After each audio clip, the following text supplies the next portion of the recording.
Hello, good morning students. Welcome in our online classes.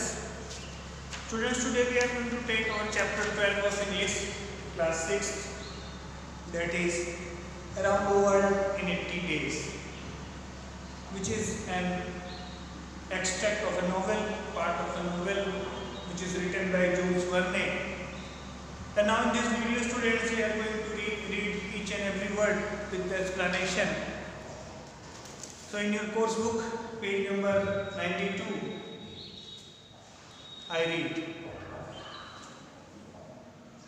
So students, in previous video we have discussed about 4 characters who were on a bit that we will travel around the world in 80 days, and that was challenge for all of them, and this is a part of that novel. So I am going to read this story about a man who leaves one evening for a trip around the world. So this is a story about a man named Phileas Fogg who planned at an evening that he wanted to travel around the world, wanted to do a trip around the world. So the first para of your chapter: having won 20 guineas at whist and taken leave of his friends, Phileas Fogg at 25 minutes past 7 left the Reform Club. So students, you have to know the story is started in London, and if we talk about Reform Club in London, there were some reforms clubs and they were allied club, कुछ जो ऊंचे वर्ण या group के लोग होते थे वो अपना एक क्लब बनाते थे जिसमें राजनीतिक विचार, एक जैसे राजनीतिक विचार के लोग शामिल होते थे. Similar political ideas were stimulated there, and at the same time उसमें एक वो खेल कूद करते थे, क्लब की तरह उनका होता था. वुमेन्स का अलग क्लब, मेंस का अलग क्लब. इस तरह से एक रिफॉर्म क्लब उसमें बताया गया है इस आपके चैप्टर में, जिसमें आप देख रहे हैं वर्ड रीडिंग में आपको एक वर्ड मिल रहा है विस्ट, WHIST, a type of card game.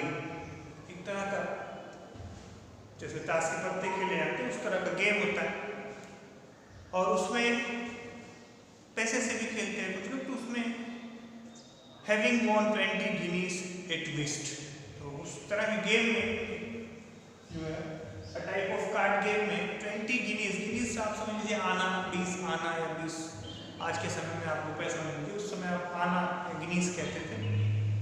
आपको बताया कि 1 रुपये में 16 आने होते हैं, तो इस तरह से गिनीस.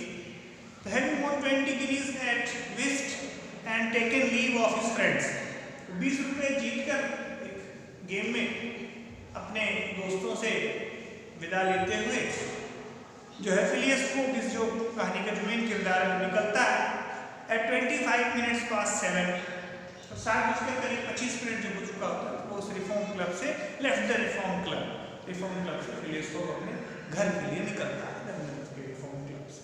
लंदन का निवासी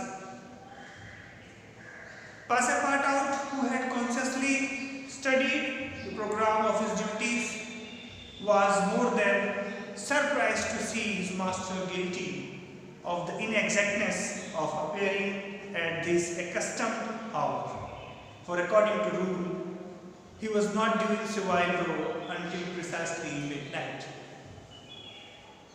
Students, इसमें एक दूसरा किरदार इस कहानी में आ रहा है आपका Passepartout, जो कि उसका एक तरह से सेवक है, फिलियस फोग का सेवक है, नौकर है, उसका सहकर्मी उसके साथ उसका सेवा करता है, उसकी नौकरी करता है, और उसके जो भी प्रोग्राम, जो भी टाइम टेबल बनते हैं, वो सब की जानकारी उसके पास होती है, और हमेशा वो उस बात का गहन अध्ययन करता है. आप देखिए कॉन्शियसली इज वेरी केयरफुली, बहुत ही सावधानी पूर्वक वो अपने मालिक के जो भी प्रोग्राम हैं, जो भी टाइम टेबल है, उसे बड़े बखूबी उसे याद रखता है।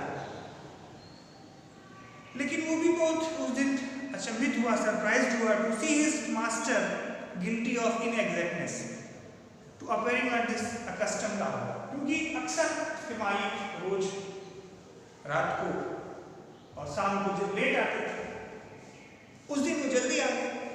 तो ये बहुत अचंभित था कि आज ऐसे कैसे बिल्कुल अलग समय पे आ गए। For according to rule, he was not doing Savile Row until precisely midnight. तो जब तक एक आप Savile Row का मतलब यहाँ पे समझ लीजिए कि जो ऐसे लोग जो एक ऐसी जिंदगी जीते हैं जिनका एक टाइम नहीं है कि कोई समय का उन्हें चिंता ना हो, आराम से आधी रात अपने घर आते हैं, तो उस क्लब में जो लास्ट रो थी उसे आप कह सकते हैं, जो लास्ट पूरा ग्रुप निकलता था रात को मिडनाइट से पहले, उसे आप Savile Row कह सकते हैं कि वो एक काफ़ी ऐसा ग्रुप रहा जो ऐसे लोग हैं जो रात तक रुकते थे। तो उस ग्रुप में वो था, अक्सर रोज लेट आता था, लेकिन उस दिन वो पहले आ गया तो उसके जो नौकर है वो अचंभित हो जाता है।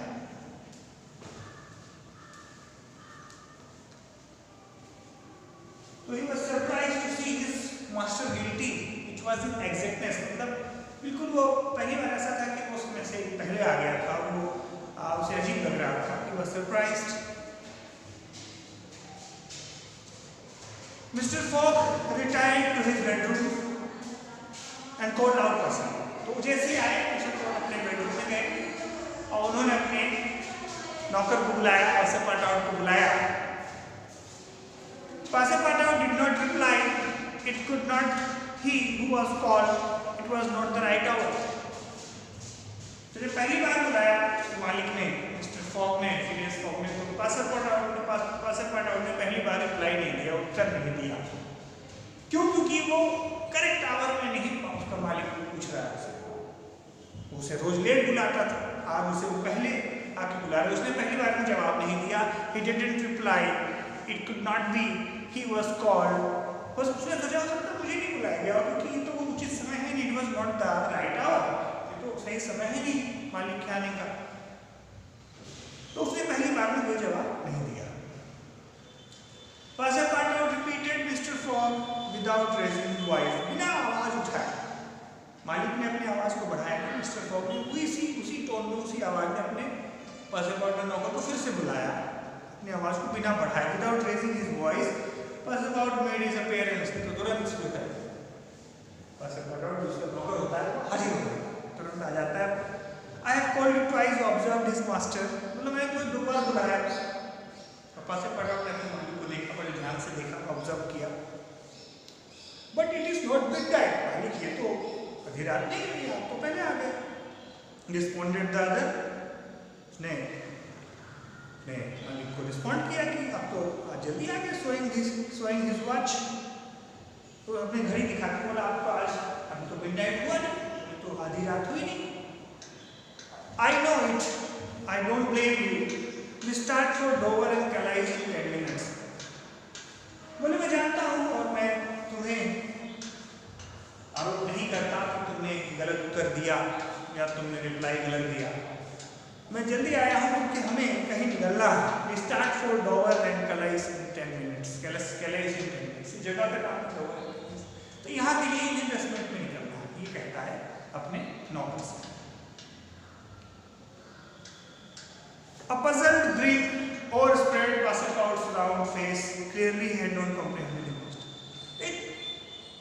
जैसे पहली सी एक अनसुलझे सवालों के से झड़ी से उसके चेहरे पे बन गई, पजल की तरह जैसे सवाल सा, क्वेश्चन सा वो चेहरा अपने लेके खड़ा हो जाता है कि कहाँ मेरे मालिक कह रहे हैं निकलने को, हमें कहाँ जाना है, where we have to go. He was just puzzled and he had a puzzled face, grin overspread Passepartout's round face. तो जैसे चारों तरफ उसके चेहरों पे लग रहा है सवाल ही, उसके सवाल पूछ रहा है कि आखिर बिल्कुल भौचक्का सा हो गया, बिल्कुल अचंभित सा हो गया कि आखिर हमें कहाँ जाना है। Clearly he did not comprehended his master, after everybody comprehended his understanding, समझा है। इसका मतलब वो अपने मालिक को समझ नहीं पाया पूरी तरह कि क्या कह रहे हैं, कहाँ जाना है हमें, इस मिनट में कहाँ निकलना है।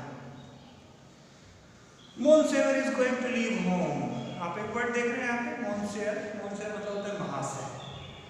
तो ये समझ गया कि मालिक यानी उसके वहाँ से उसके मालिक जो है वो घर छोड़ रहे हैं, कहीं चल जा रहे हैं, तो उसको भी पता है कि मैं नौकर हूँ, मुझे भी साथ जाना ही पड़ेगा। Yes, returned Phileas Fogg, we are going around the world.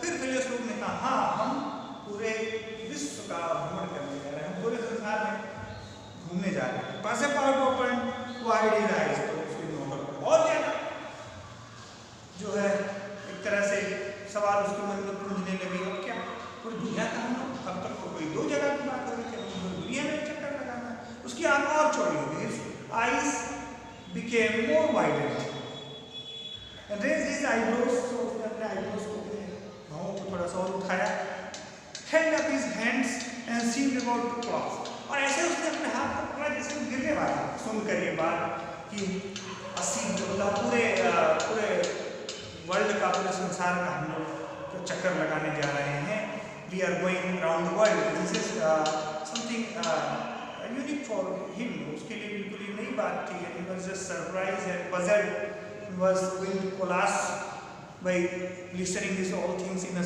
limited period of time. So इस वजह से जो है ऐसा लगा कि वो बिल्कुल दंग सा रह गया और गिर जाएगा वो चक्का होकर। तो ना he round the world, so overcome was he with stupefied astonishment.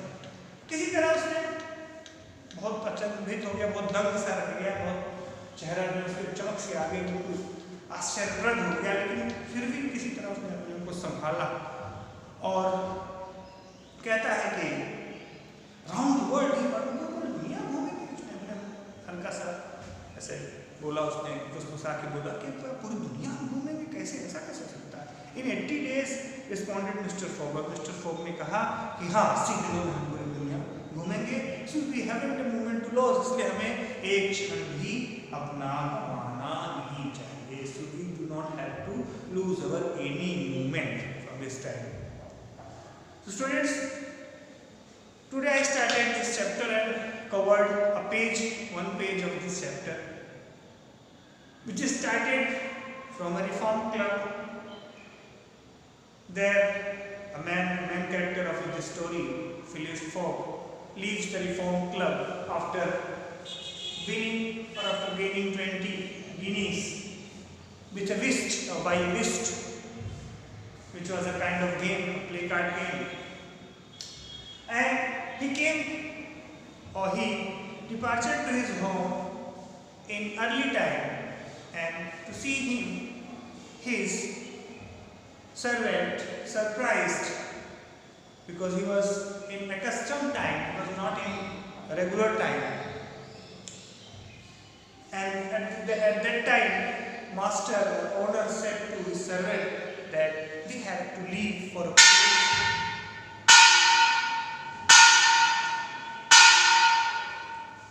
We have to leave for a place, and then his master explained him that we have to go for a round of the world, to do round of the world, to travel around the world in 80 days. So that is why he started his journey. In 80 days he has to travel to all over the world. So students, we have started this story, and in next video we will forward this chapter from 93, page number 93. In today's homework you have to write word body of this page, and at the same time have to write meanings, and if you can write the small summary of this chapter, you can write by your own words. Okay students, we will meet in next video. Till then, have a nice day. Thank you.